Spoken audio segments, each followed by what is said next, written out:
MSW Media.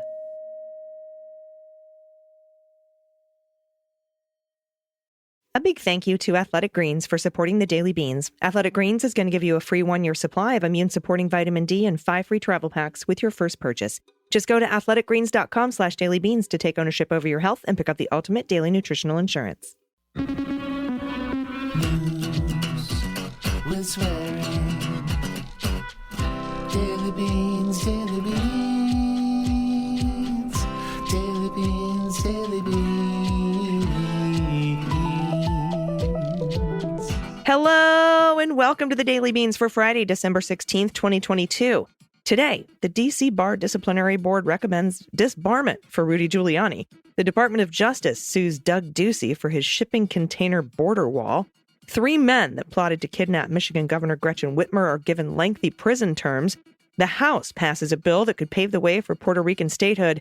And MAGA world is embarrassed by Trump's major announcement. I'm your host, Allison Gill. Hi, it's AG. Thank you for being patient while Dana is out of town. She will be back in your ears Monday on the Beans.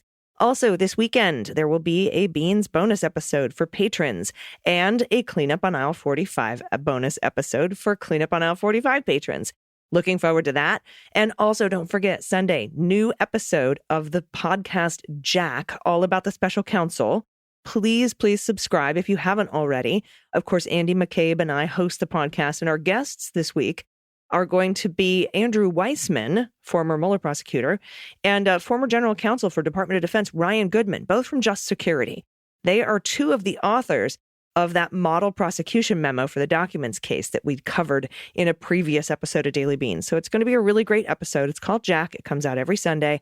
It is the one place you can get all of your special counsel news, and that's all it is special counsel news. So very excited about that episode.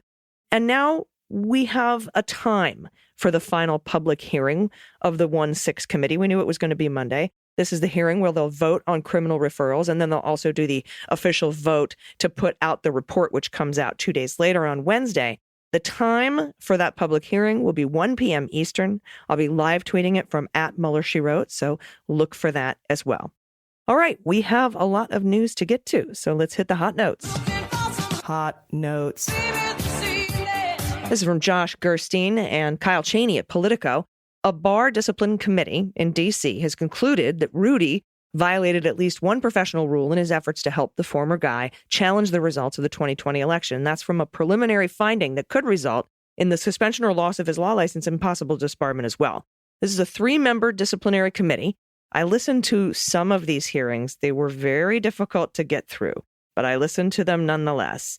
And basically, this 3-member disciplinary committee agreed that Rudy's handling of litigation in Pennsylvania crossed ethical lines. Their finding came after a week of testimony by Rudy, who said Trump waived attorney-client privilege to permit him to testify, and some of his allies, including advisors Bernie Kerik, Christina Bobb, and Corey Lewandowski. Now, Rudy has testified on several occasions that he believes there was a conspiracy. That is a quote from D.C. Bar Counsel Phil Fox, who investigated and argued the case for Giuliani's punishment. And he went on to say, yeah, there was a conspiracy, and he was the head of it, talking about Rudy. Fox's case relied on Giuliani's rushed effort to file lawsuits to throw out hundreds of thousands of Pennsylvania votes without any direct evidence of fraud. Giuliani testified about his hurried drive to Pennsylvania on November 4th in a car with former Florida Attorney General Pam Bondi to challenge the Pennsylvania election results and to begin spreading discredited claims that the election was stolen. Fox said the panel should disbar Giuliani for his conduct. Quote, I think the harm that was done is unprecedented. The only sanction that's appropriate for this kind of misconduct is disbarment. Fox and Giuliani will now submit written submissions that the committee will consider before issuing a final finding. Giuliani contended that his efforts were extraordinarily rushed because of the narrow timeframes required in litigating election challenges. He described efforts to obtain affidavits and evidence of election fraud. After the presentations concluded, Giuliani launched into an extended and furious defense of his conduct, even as his lawyer tried to stop him from speaking. So, looks like he could be disbarred, might take a couple of months. Andrew Torres and I cover that in depth on the bonus Cleanup on Aisle 45 episode that comes out this weekend. Also, from Adam Klasfeld at Law and Crime, 3 members of the Wolverine Watchmen have been sentenced to lengthy prison terms after being convicted of plotting to kidnap Governor Gretchen Whitmer, a politician turned into a lightning rod for rage from the political right in Michigan. The trio, the 3 guys, Morrison, Beller, and Musico, counted themselves among scores of people arrested and prosecuted shortly before the 2020 election for plotting to kidnap the governor. According to the Associated Press, their sentences represent the longest so far in the conspiracy, with 12 years for Musico, 10 years for Morrison, and 7 years for Beller. Their cases and those of their peers attracted nationwide controversy following reports that the FBI knew about the plot from its inception, with deep involvement from informants. In related federal court cases, multiple defendants raised entrapment defenses, some of which succeeded. A federal jury voted to acquit 2 of the men, Daniel Harris and Brandon Caserta, and deadlocked on another pair, Adam Fox and Barry Croft Jr., who were convicted on retrial, by the way. Another man, Ty Garbin, received more than 6 years in prison after pleading guilty. Former President Donald Trump, who repeatedly vilified Whitmer before and after the 2020 election, called the case fake. Trump stoked right-wing rage over the coronavirus lockdowns with a tweet that blared in all caps, "Liberate Michigan." And Whitmer accused the then-president of giving comfort to those who spread fear and hatred and division. Michigan Attorney General Dana Nessel cited the heavy sentences to make the point that the plots were dangerously real. Quote, "We see through a course of this case just how incredibly close we came to massacre of epic proportions in our capital in Lansing."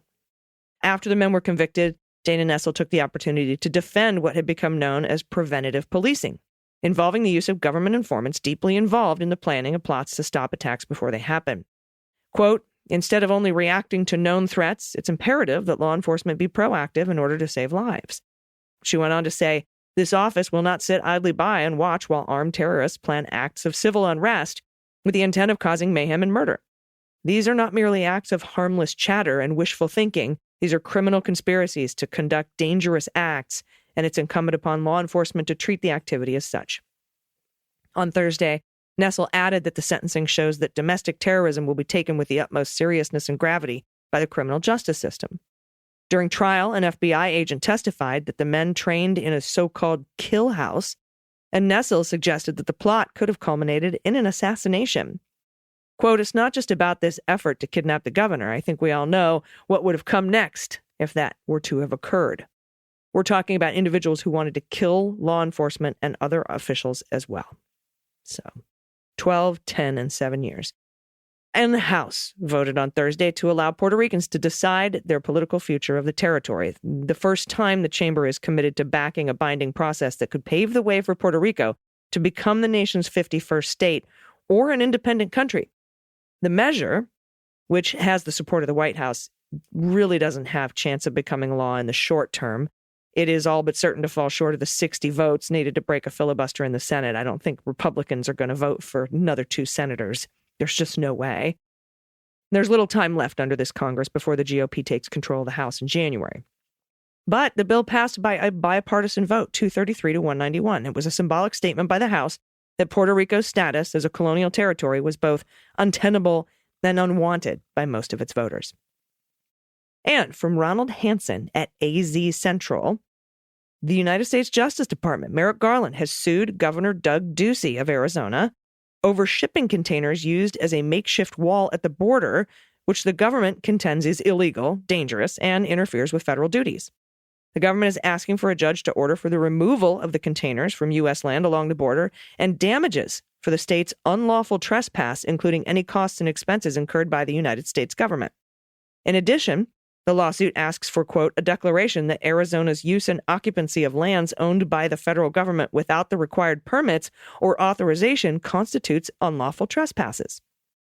The lawsuit was filed in the U.S. District Court for Arizona on Wednesday. In a response to the federal authorities earlier in the day, Ducey's lawyer noted that what they view as inaccurate claims, but struck a less defiant tone on an issue they view as demanding long overdue federal action. The action is the latest move in what has been a high-profile standoff between Ducey and the federal government over conditions along the nation's southern border. Ducey sued the U.S. Bureau of Reclamation in late October asking a judge to allow the state to continue placing shipping containers at the border near Yuma after officials with the federal agency sought to halt construction days earlier.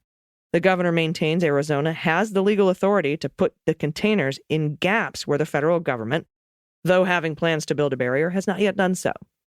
Quote, the state's actions have substantially curtailed federal law enforcement personnel from freely accessing the border area, and Arizona's placement of armed guards on federal land risks putting federal law enforcement officials in danger. That is from the Justice Department's Office of Legislative Affairs in an email obtained by the Arizona Republic. Quote, Arizona's actions have also stymied federal efforts to complete construction of border infrastructure projects in certain locations. The lawsuit was filed on behalf of the U.S. Departments of Agriculture and Interior. Ducey's administration had previously said it had no plans to remove the containers until a permanent solution is in place. U.S. Customs and Border Protection officials have said construction is to begin in January on the gaps near Yuma, using temporary mesh fencing and vehicle gates. This year, Arizona has sent more than 2,000 migrants to Washington, D.C. on dozens of bus trips under a program initiated by Ducey and underwritten by state taxpayers. The trips cost about $82,000 each, according to the state's contract, resulting in a bill to the state that topped $5 million as of October. And from Brad Reed at Raw Story, former President Trump this week teased a major announcement that turned out to be a set of digital trading cards that depict him as a variety of American male icons. If the former president believed that this move would sit well with his base, however, he appears to have been mistaken. Reaction to the major announcement from many longtime MAGA Twitter users ranged from mild disappointment to outright anger that he got them hyped up for major news, only instead to sell them $99 NFTs. Quote, as much as I love President Trump, this was really a letdown. That was longtime MAGA fan Laverne Spicer. Jeff Charles wrote, This was the major announcement he was supposed to give? Why, though? And then the Hodgett twins. Man, when all patriots are looking for is hope for the future of our country and Trump hypes everybody up with a big announcement, then drops a low-quality NFT collection video as the announcement, it just pushes people away. Damn. Hodgett twins are a conservative comedy duo. Comedy's doing a lot of heavy lifting in that sentence. Notorious white nationalist troll Baked Alaska, who was once so devoted to Trump he rioted on his behalf at the Capitol, wrote that he was shifting his allegiance to Hitler-praising rapper Kanye West instead. Quote, wait, hold up. The major announcement we were all waiting for is literally Trump trading cards? Meanwhile, Ye is preaching the Bible and defending J6 victims. This is why Trump can't win in 24. He also tweeted, quote, I can't believe I'm going to jail for an NFT salesman. Baked Alaska, you're going to jail because you attacked the Capitol. Now, here's my 2 cents. This is conjecture. I think Trump is broke. He is begging for money by selling everything from leftover wine glasses that he probably found when searching the, documents units at Mar-a-Lago to these idiotic NFT trading cards. He couldn't afford to file an appeal of the 11th Circuit's decision in the Eileen Cannon case to the Supreme Court. So, that begs the question, who's paying for his frivolous lawsuits? Like the one he just filed against the Pulitzer Board for defamation in the Russia probe? If that lawyer is working for free, would that be an illegal in-kind campaign donation? I hope someone's looking into that. All right, everybody, stick around. We'll be right back with the good news. After these messages, we'll be right back. Hey, everybody, let's talk about something I use every day first thing in the morning. I started taking athletic greens because I wanted an optimized immune system. I wanted a healthy gut, and I didn't want to have to buy a million different supplements and superfoods and everything to take up space in my cabinet. It was costing me a fortune. So Athletic Greens was the answer. AG1, with just one delicious scoop of Athletic Greens, you get 75 high-quality vitamins, minerals, whole food source superfoods. You get your probiotics for gut health and adaptogens to help you start your day. Athletic Greens contains less than 1 gram of sugar, which is awesome. It's got no GMOs, no chemicals, No nasty artificial anything. It tastes amazing. It's the easiest habit to pick up, just one delicious scoop in a cup of water every morning, and I even take it with me when I travel. It's that good. And we want to thank Athletic Greens for their support. Right now, they're offering you a free one-year supply of immune-supporting vitamin D, plus 5 free travel packs with your first purchase when you go to athleticgreens.com/dailybeans. Your subscription will come with a year's supply of vitamin D, which is so important to add in these winter months when we don't get as much sunlight. And it costs you less than $3 a day. You're investing in your health, and it's cheaper than your morning latte. Right now, it's time to reclaim your health and arm your immune system with convenient daily nutrition. Again, it's just one scoop in a cup of water every morning. That's it.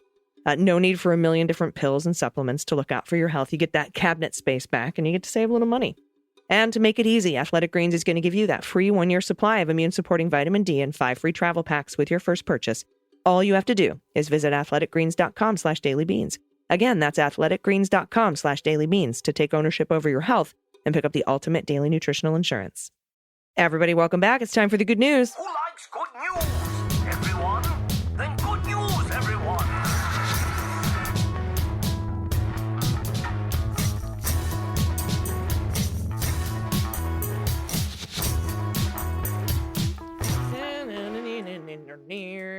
Good news, good news. And if you have any good news, confessions, corrections, pod pet pics, if you want to send us your photos of your animals in costumes, I love that.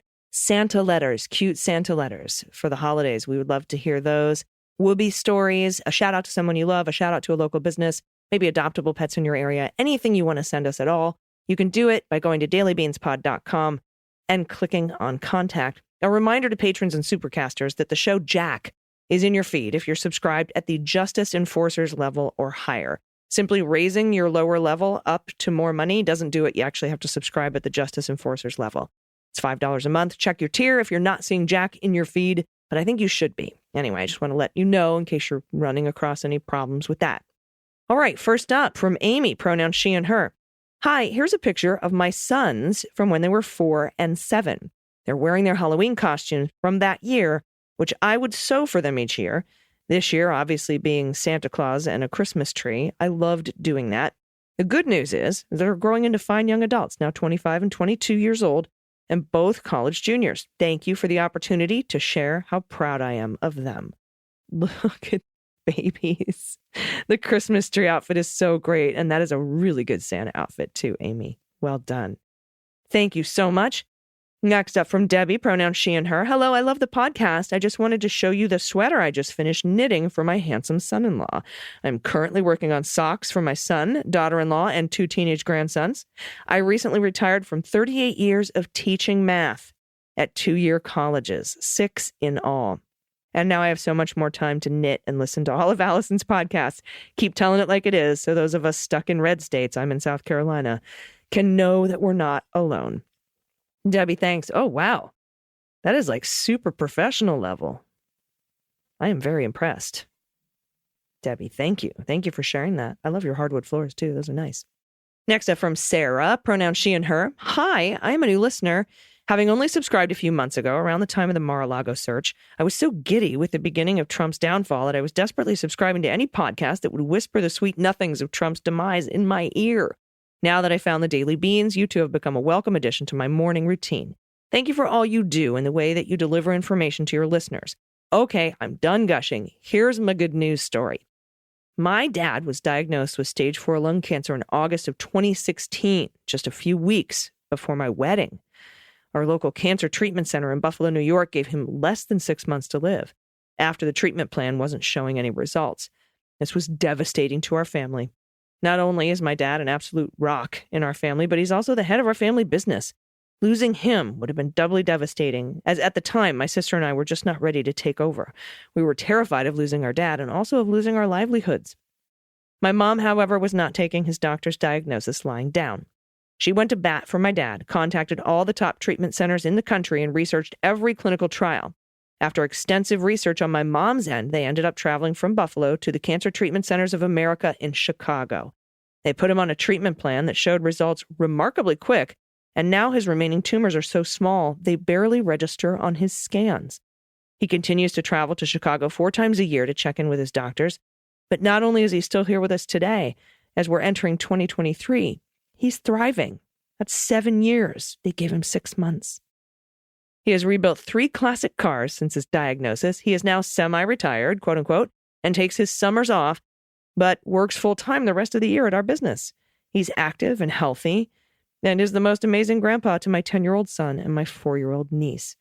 I've attached a picture of my dad and my son with the 1981 Ford F-350 my dad just bought this truck to rebuild together with a project with my son, who's now almost 10, for his first truck when he turned 16. I've also thrown in a picture of my pups, plural, Huck and Huey. Huck is an old English bulldog, a modern English bulldog bred away from the skin breathing issues. And Huey is a 6-breed mix of 100% good boy. Huey's Embark results are also included for What the Mutt. Thank you for all you do. I love you both. I'm so happy I found the pod. And remember, we must advocate for ourselves and our loved ones in the healthcare system. My dad is only here because my mom fought for him. All right, let's see here. There's the 2 doggies. There's that Ford F-350 and the son. All right, so let me guess here now. Let's see which is which. Huck is the old English bulldog, so that's probably the one on the right. And then on the left, that looks like Chance from Home Alone. Or not Home Alone, Homeward Bound, excuse me, Home Alone. So American Bulldog, there's 6 breeds here. Pity, I'm going to say American Bulldog, Pity, Shepherd, Chow Chow, because, I mean, it's kind of a gimme. Maybe a Great Dane. I wish I knew how much this dog weighed. Let's see. Let's see what the results are here. Pit Bull, Chow Chow, Springer Spaniel, Cane Corso, German Shepherd, and Rottweiler. I got 3. That's pretty good. That's 50%.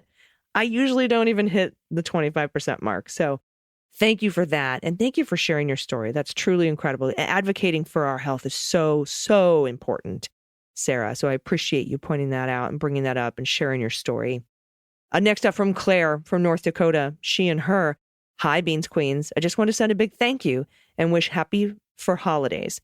Living in a deeply red state is hard. You ladies help by keeping things focused on what's not covered very well by our local news outlets. For pet tax, I'm sharing my grand fur baby. Rhyme became my first grand girl when my daughter, the one who got me listening to you, opening arguments, and clean up on aisle 45, met and married the best son-in-law ever. We're having a bit of snow event here on the Northern Plains, but Rhyme thinks it's a perfect time for playing fetch with the duck I gave her. She's a border collie. She's very smart. My daughter calls her an 8-year-old girl in a dog suit. Keep up the great work. I love it all, and especially enjoy the new podcast, Jack. Oh my gosh. She went diving for that duck in the snow, I can tell. How adorable. Claire, thank you. It's got to be so cold in North Dakota. Next up from Emily in Cincinnati, pronouns she and her. Hi, Beans Queens. A friend introduced me to the Beans over the summer, and I've been a faithful morning listener ever since, singing Daily Beans as my car barrels down the driveway heading to work. Thank you for keeping us all sane and informed in these crazy times. I had to write after hearing another listener share about their axolotl. Dana got it right in the end, axolotl. I am an avid aquarium hobbyist. Related Instagram page shared below. And I adopted my Axie girl Skittles for my birthday about a month ago. After months of research, she's only 7 months old. I can't wait to keep watching her grow. I have attached her and my 2 elderly fruit cats, Mango and Kiwi, as pet tax. The kitties will be 14 in March, and my mom fostered them 5 weeks before I graduated from undergrad, and I scooped them up. I am a sucker for oranges. Oh, look at these babies. Hi, pretty babies. Oh, yes. Now I have to look at the names again. Mango and Kiwi. Is the ginger a man? Because that's a man cat face. That's a boy cat face. So adorable. I love the little tail wrapped around the feet. And there's the axolotl. They're just so cool looking with their little feather showgirl things that they have coming out of their head. I absolutely love them. Thank you for sending that in. And thank you, everyone, for sending in your photos. I look forward to seeing what you have in store for us on Monday morning. Dana will be back. Thank you for putting up with me solo here for the last 2 days. I really appreciate it. And thanks to our patrons, too. You make the show possible. I can't thank you enough for that. Seriously, it's been just, you're absolute lifesavers. So thank you so much. And if you want to gift somebody a 1-year subscription, you can do that at Supercast if you want to gift it to someone specific, or if you want to donate to an anonymous person who maybe can't swing it this holiday season, you can do that on dailybeanspod.com. You'll see a big icon that says patrons helping patrons. So thank you so much for all that. I really appreciate every single one of you. We'll be back Monday. Until then, please take care of yourselves, take care of each other, take care of the planet, take care of your mental health. Vote blue over Q and bring someone with you. I've been AG, and them's the beans. The Daily Beans is written and executive produced by Allison Gill, with additional research and reporting by Dana Goldberg and Amy Carrero. Sound design and editing is by Desiree McFarlane, with art and web design by Joelle Reeder with Moxie Design Studios. Music for The Daily Beans is written and performed by They Might Be Giants, and the show is a proud member of the MSW Media Network, a collection of creator-owned podcasts dedicated to news, politics, and justice. For more information, please visit mswmedia.com. MSW Media.